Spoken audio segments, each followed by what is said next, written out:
Hello guys, welcome back to the channel and welcome back to elite wrestling. तो guys आज भी हम AEW company के बहुत ही बड़े और बहुत सारे अपडेट्स के बारे में बात करने वाले हैं। और गाइज आज इस वीडियो के अंदर हम जानेंगे कि किस तरीके से AEW काफी ज्यादा पैसे छाप रही है, जिसके साथ ही हम जानेंगे कि बॉबी लैशली ने अपने AEW डेब्यू पर क्या कहा और AEW के अंदर मल्टीपल रिटर्न्स। तो ये सब बातें जानने के लिए ये वीडियो एकदम आखिर तक जरूर देखना। और ऐसे ही AEW से रिलेटेड हर एक न्यूज, रूमर और अपडेट और AEW के हर एक शो का रिव्यू पाने के लिए हमारे चैनल को सब्सक्राइब करना मत भूलना। पर अब ज्यादा देर न लगाते हुए चलिए ये वीडियो शुरू करते हैं। और सबसे पहले बात करते हैं AEW की उस अपडेट की जिसके बारे में मैंने आपको टाइम पर नहीं बताया था। और गाइज ये है AEW का ऑल इन टेक्सास, जहां पर ये अपडेट काफी पहले ही आ चुकी है। और प्रोबेबली आप में से कई सारे लोगों को ये बात पता भी होगी, लेकिन मैंने ये बात कवर नहीं की थी, इसलिए मुझे लगा कि ये बात मुझे कवर करनी चाहिए। क्योंकि गाइज हाल ही में AEW ने ऑल इन पे पर व्यू के पहले अपना ऑल इन 2025 पे पर व्यू अनाउंस कर दिया था। और गाइज यहाँ पर AEW ने टेक्सास के अंदर जाकर एक काफी बड़ी प्रेस कॉन्फ्रेंस की थी और ये अनाउंस किया था कि AEW का ऑल इन 2025 पे पर व्यू हमें लंदन से नहीं बल्कि टेक्सास से देखने को मिलने वाला है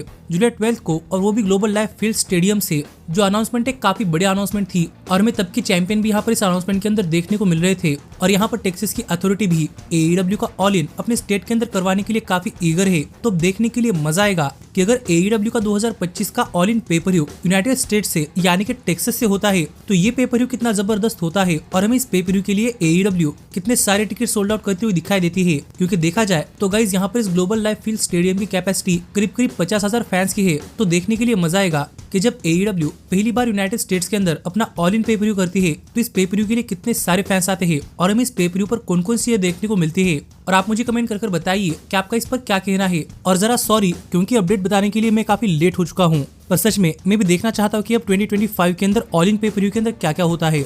पर फिलहाल के लिए हम आगे बढ़ते हैं, लेकिन आगे बढ़ने से पहले मैं आपको फिर एक बार बताना चाहूंगा कि गाइज हमारे AEW की टॉप 10 सीरीज की वीडियो अगर आपने आप तक नहीं देखी तो आप ऊपर आए कार्ड के ऊपर क्लिक कर वो वीडियो चेकआउट कर सकते हैं। और मैंने आपको पहले ही बताया है कि वो वीडियो ग्लोबल ऑडियंस के लिए है, इसलिए वो वीडियो इंग्लिश के अंदर है। तो मुझे लगता है कि आपको वो भी देखने के लिए मजा आएगा। पर मैं आपको बताना चाहूंगा कि हमारे AEW के टॉप 10 सीरीज की अगली वीडियो आपको कल हमारे चैनल पर देखने को मिल जाएगी, और वो भी हर बार की तरह ही शायद दोपहर को 2 बजे। और वो वीडियो देखकर भी आप मुझे बता सकते हैं कि आपको वो वीडियो कैसी लगी। और आप चाहे तो कमेंट्स के अंदर हमारे उस वीडियो का टॉपिक भी गेस कर सकते हैं, या फिर मुझे हमारे अगले टॉप 10 वीडियोस के लिए आइडिया भी दे सकते हैं। पर फिलहाल के लिए हम आगे बढ़ते हैं और जरा बात करते हैं रिकी स्टार्स की। क्योंकि गाइस अगर आपको नहीं पता तो मैं आपको बताना चाहूंगा कि हमने लास्ट टाइम रिकी स्टार्स को AEW के टेलीविजन पर उस टाइम देखा था जिस टाइम रिकी स्टार्स अपने टैग टीम चैंपियनशिप्स हार गए थे। और तब से लेकर अब तक रिकी स्टार्स AEW के टेलीविजन पर आ ही नहीं रहे। और यहाँ पर उनके एब्सेंस के पीछे की मेन वजह बताई जा रही है कि प्रोबेबली रिकी स्टार्स को AEW की स्टोरी लाइन्स पसंद नहीं आ रही और इसलिए रिकी स्टार्स क्रिएटिव डिसीजन के चलते AEW के शोज पर नहीं आ रहे।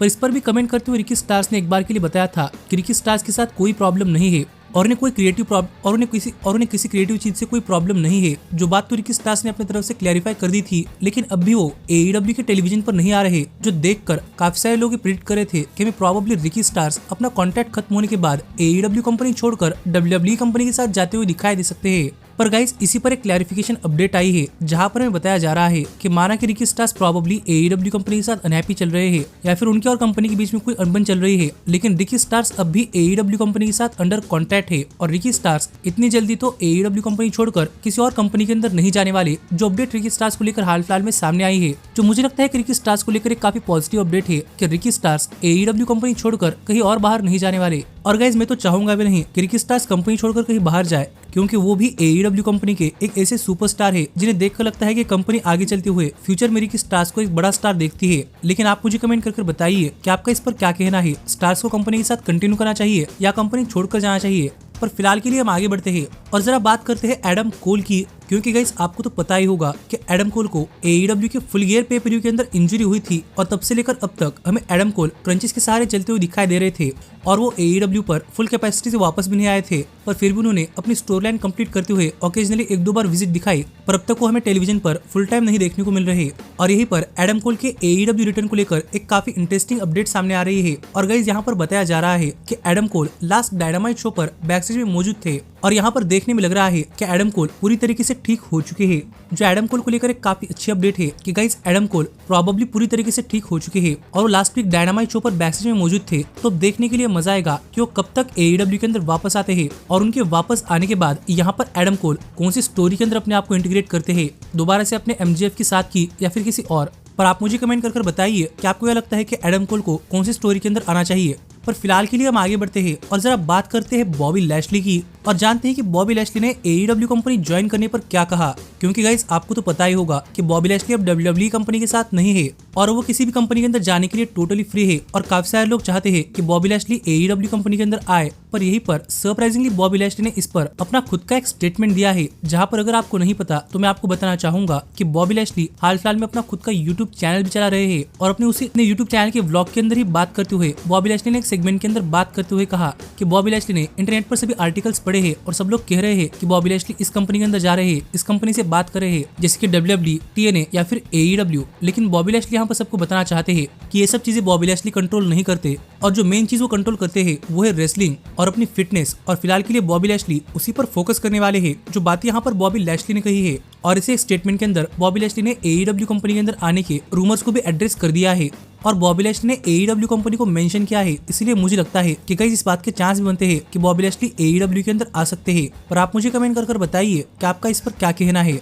पर फिलहाल के लिए हम आगे बढ़ते हैं और जरा बात करते हैं AEW की सबसे मोस्ट कॉम्प्लेक्स थिंग यानी कि टीवी डील की। क्योंकि आपको तो पता ही होगा कि AEW ने 2019 के अंदर वार्नर मीडिया के साथ एक 5 साल की डील साइन की थी, जहां पर AEW को हर साल लगभग $75 मिलियन मिल रहे थे और अब यही 5 साल की डील 2024 के अंदर खत्म होने वाली है। और यहाँ पर AEW वार्नर मीडिया के साथ एक नई डील साइन करने पर बातचीत कर रही है, जहाँ पर मैंने आपको बताया है कि मैं काफी जल्दी इस डील को लेकर एक काफी बड़ी अनाउंसमेंट सुनने को मिल सकती है। लेकिन गाइस यहीं पर फिर एक बार इस डील को लेकर काफी सारे अपडेट सामने आए हैं और गाइस हाल ही में टीवी इनसाइडर की तरफ से एक ऐसी रिपोर्ट सामने आई है जहां पर वो रिपोर्ट हमें बता रही है कि यहाँ पर नेटवर्क AEW कंपनी के साथ टीवी डील करने के बारे में बातचीत कर रहा है और ये रिपोर्ट टीवी इनसाइडर्स की तरफ से आई है। इसीलिए गाइस 99% रिपोर्ट्स काफी सॉलिड है और हमें इस रिपोर्ट के अंदर जो चीजें पता चल रही है वो चीजें हमें बता रही है कि यहाँ पर AEW और वार्नर मीडिया इनके बीच में डील 90% कंफर्म हो चुकी है, जिस डील के अंदर AEW अगले 5 सालों के लिए वार्नर मीडिया के साथ रह सकती है, जहाँ पर ये 4 साल की ऑफिशियल डील होने वाली है और 1 साल वो तो ऑप्शनल है। अगर AEW कंटिन्यू करना चाहती है तो 1 और साल कंटिन्यू कर सकती है, पर 4 साल के लिए ये डील एक रॉक सॉलिड डील होने वाली है, जिस डील के अंदर AEW कंपनी को मैसिव पैसे मिलने वाले हैं, यानी करीब 170 मिलियन पर ईयर। जो देखा जाए तो गाइस AEW के टीवी डील के अंदर एक काफी बड़ा जंप है, क्योंकि 2019 के अंदर AEW को सालाना अपने टीवी डील के अंदर लगभग $75 मिलियन मिल रहे थे, तो अब 5 साल बाद यही 75 मिलियन 175 मिलियन हो रहे हैं, जो कि 100 मिलियन का जंप है। और गाइस ये काफी बड़ा नंबर होता है, जिसे मैं इंडियन रुपीस के अंदर कन्वर्ट करने का ट्राई भी नहीं करने वाला, क्योंकि गाइस नंबर्स काफी बड़े हैं। पर यहीं पर बताया जा रहा है कि इस नए टीवी डील के अंदर वार्नर मीडिया चाहती है कि AEW ट्रू टीवी पर भी अपने शोज ब्रॉडकास्ट करे, जो कि वार्नर मीडिया का खुद का एक तरीके से स्पोर्ट्स चैनल है, जहां पर स्पोर्ट्स बेस्ड कंटेंट आता है। और अब तक इस डील के अंदर एक क्लैरिफाई नहीं किया गया कि वार्नर मीडिया ट्रू टीवी पर AEW का वही कंटेंट दोबारा से रिपीट कर दिखाना चाहती है, या फिर वार्नर मीडिया चाहती है कि AEW कोई नया कंटेंट लाकर ट्रू टीवी पर दिखाए। क्योंकि अगर ऐसा होता है तो काफी मैसिव चीज है। लेकिन इसके साथ ही हमें यहाँ पर बताया जा रहा है कि ना सिर्फ इतना, बल्कि हमें AEW वार्नर मीडिया से अलग किसी और नेटवर्क के साथ भी बातचीत करती हुई दिखाई दे रही है, और प्रोबेबली वो नेटवर्क WWE का फॉक्स है, जहाँ पर बताया जा रहा है कि फॉक्स भी चाहता है कि AEW का कुछ एक्सक्लूसिव कंटेंट उनके शो पर भी आए, और वो डील भी काफी जल्दी फाइनलाइज होने वाली है। जो अपडेट हाल फिलहाल में AEW के टीवी डील को लेकर सामने आ रही है। और अगर आप इस डील को अच्छी तरीके से देखें तो गाइस आप यहाँ पर देख सकते हैं कि AEW पहले से ही अपनी कंपनी के अंदर 3 शोज करती है, जो कि रैम्पेज, कोलिजन और डायनामाइट। लेकिन यहाँ पर वार्नर मीडिया चाहती है कि ट्रू टीवी पर भी AEW के शोज ब्रॉडकास्ट हो, और वो कैसे होने वाले ये तो हमें नहीं पता, रिपीट टेलीकास्ट या फिर कोई नया शो। पर यह बात तो कंफर्म है कि अगर AEW फॉक्स नेटवर्क के साथ जाती है तो हमें उनका एक और नया शो देखने को मिलने वाला है। यानी कि गाइज अगर ये डील फाइनलाइज होती है तो हमें प्रोबेबली AEW के 5 शोज देखने को मिल सकते हैं, जो कि काफी ज्यादा है। पर मिनिमम देखा जाए तो हफ्ते में 4 शोज भी कम नहीं होते। जिस अपडेट को लेकर मैं तो काफी सरप्राइज हूँ, क्योंकि मुझे नहीं लगता था कि टोनी खान इतनी जल्दी इतना बड़ा एक्सपेंशन करने वाले हैं। लेकिन आप मुझे कमेंट कर बताइए कि आपका इस पर क्या कहना है। पर अगर AEW अपने कंपनी के अंदर शोज बढ़ाती है तो आपको उन सभी शोज के रिव्यूज भी हमारे चैनल पर देखने को मिल जाएंगे। पर मैं होप करता हूँ कि AEW इतने सारे शोज वीकली ना लाए, क्योंकि इसके बाद उन्हें तकलीफ होगी। पर जाते जाते मैं आपको इस वीक के डायनामाइट शो के लिए एडवर्टाइज की गई 2-3 चीजें बताता हूँ, जहाँ पर मैं पहले क्रिस जेरिको और ऑरेंज कैसिडी एक दूसरे के आमने सामने आते हुए दिखाई देने वाले हैं। हमें यंग बक्स और ओकाडा एक 6-मैन टैग टीम मैच के अंदर तकेत्सा ऑस्प्रे और काइल फ्लेचर को फेस करते हुए दिखाई देने वाले हैं। और हमें यहाँ पर क्वीन अमेरिटा और यूका साकाजाकी, मराया मे और सेरेना डेप को एक टैग टीम मैच के अंदर फेस करते हुए दिखाई देने वाले हैं। जो कुछ चीजें AEW ने इस हफ्ते के डायनामाइट शो के लिए एडवर्टाइज की है, तो देखने के लिए मजा आएगा कि इस वीक के शो पर क्या होता है। जो चीज अगर आप मिस नहीं करना चाहते तो हमारे चैनल को सब्सक्राइब कर नोटिफिकेशन बेल ऑल पर सेट करना मत भूलना। पर अब मैं मिलता हूँ आपसे अगली वीडियो के अंदर, पर तब तक stay healthy, stay happy and keep watching elite wrestling. Hey, did you like that video? Click the screen for more. And where do you think you're going? Check out our official merchandise page and to support the entire cast. And thanks so much for being the elite. The elite, the elite. What, Nick, you're not going to sing it all with me this time?